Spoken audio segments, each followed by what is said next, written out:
Don Cochran for the Middle District of Tennessee. He will be followed by Mickey, that's M-I-C-K-E-Y, French, Special Agent in charge of the ATF for this area. He will be followed by Matt Foster, the Special Agent in charge of the Nashville FBI office. And then Nashville Fire Department Chief Director William Swan will speak to some operations that are taking place on 2nd Avenue. Chief John Drake. Thank you, Don. Good afternoon. This morning, around 5:30 a.m., officers responded to a call for shots fired in the downtown area, specifically 2nd and near Commerce.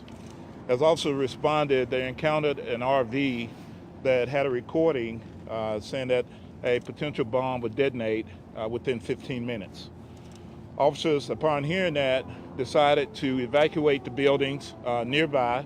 So they began knocking on doors, making announcements, having emergency communications, communicate with everyone to get people safe.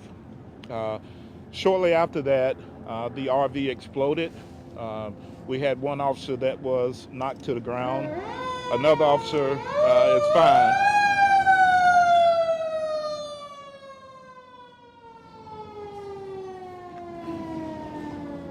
Currently, what we have going on now is we have K9 dogs, all of them are out, partnering with Tennessee Highway Patrol, our federal partners, and we're sweeping the downtown area just as a precaution to make sure that everyone is safe and that any service that needed, we can provide that.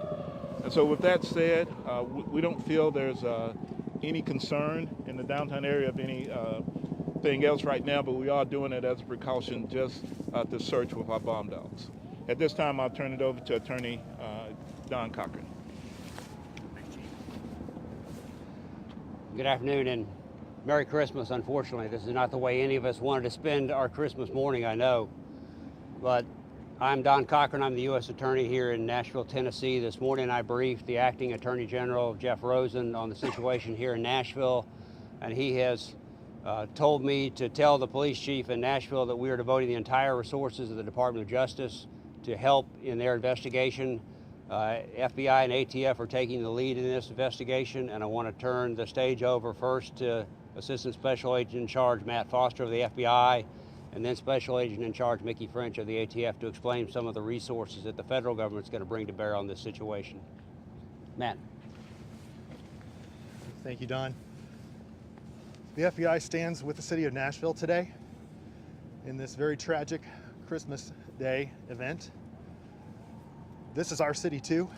We live here, we work here, and we're putting everything we have into finding who was responsible for what's happened here today.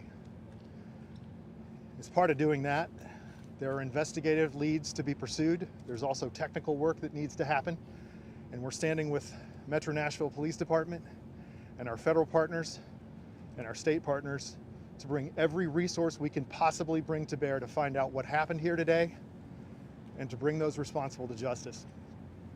The investigative leads, I'm sure you understand, is not something that we can talk about. As we continue to pursue every tip, I would ask the public to go to www.fbi.gov/Nashville. It's www.fbi.gov/Nashville, where an online tip submission process has been set up. Please tell us what you know. We need your leads, we need your help. You can also call 1-800-CALL-FBI. Call in tip information if you know anything about what has happened here today. We'd appreciate your help. On the technical side, our focus will be on bringing the technical experts of the FBI from across the country, including the FBI laboratory, our hazardous devices school, and our experts from evidence response teams nationwide into Nashville to help process this massive crime scene, along with the ATF, Metro Nashville PD, and the many other partners who were part of this effort that will continue. We will find out what happened here. That's all. Good afternoon. My name is Mickey French. I'm the Special Agent in charge for the ATF Nashville Field Division. ATF is continuing to be a critical partner with the Metro Nashville Police Department, as well as our federal counterparts. ATF responded this morning with several groups and personnel from the Nashville Field Division. We've also activated our national response team. That particular team is made up of specialists as well, certified explosive specialists, chemists, engineers, as well as evidence recovery, interview teams, and so forth. We'll be coordinating that with Metro Nashville Police Department as well as the FBI, and we'll put together a team that is going to collectively work this investigation to the fullest. Our main priority is obviously to keep our Nashville citizens safe and secure, and we'll work jointly with everybody here to do that. Thank you. Good afternoon. I'm going to give you just a quick update. I know Don earlier had mentioned as far as the fire department's role at EMS, we did transport 3 individuals with minor injuries, but right now what we're doing is with our structural engineers, along with our urban search and rescue, hazmat teams, we're going into the buildings, making sure, number one, that the building is sound and ensuring that there are no other victims or anyone that are there. So a lot of moving parts. Again, my hat goes off to all the teams working together as one unit, and we'll continue to work on until the job is done. So thank you.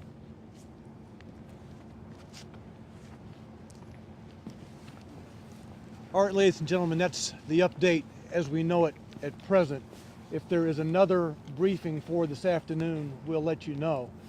But you pretty much know what we know at this juncture as far as our community is concerned.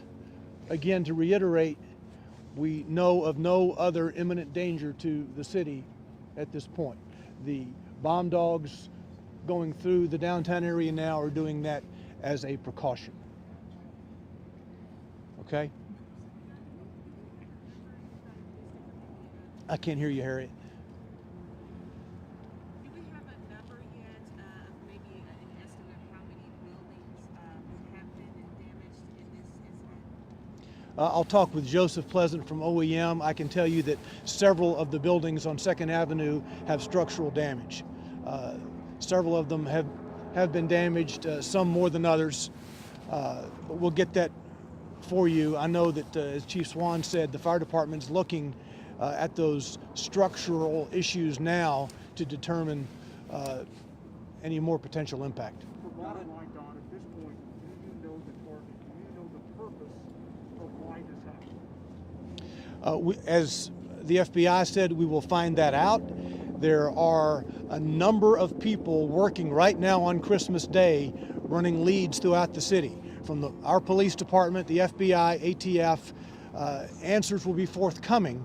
We can't discuss those with you now or exactly what we're looking at, but answers I'm sure will be forthcoming. Don, was there a body found? I have no information about any body being found.